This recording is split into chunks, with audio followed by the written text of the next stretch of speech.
সিরিয়ায় ইরানি কনসুলেটে ইসরায়েলের হামলা এবং তারপর ইসরায়েলের অভ্যন্তরে ইরানের পাল্টা আক্রমণ। সর্বশেষ ইসরায়েলের বদলা নেওয়ার হুমকি।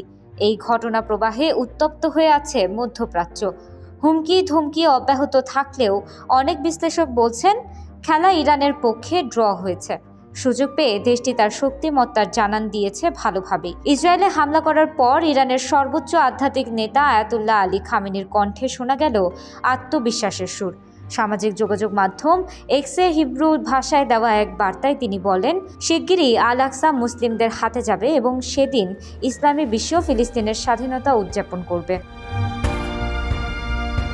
ফিলিস্তিনি ইস্যুতে আগে থেকে ইসরায়েলের সঙ্গে চরম দ্বন্দ্ব ইরানের। সেই দ্বন্দ্ব আরও ব্যাপকভাবে বেড়েছে গত 7 অক্টোবর গাজা ইসরায়েলি বাহিনীর অভিযান শুরুর পর থেকে। এই বৈরিতার মধ্যেই গত 1 এপ্রিল সিরিয়ার রাজধানী দামেস্কে ইরানের দূতাবাসে বোমা হামলা চালিয়েছিল ইসরায়েলের প্রতিরক্ষা বাহিনী। এতে 13 জন নিহত হন।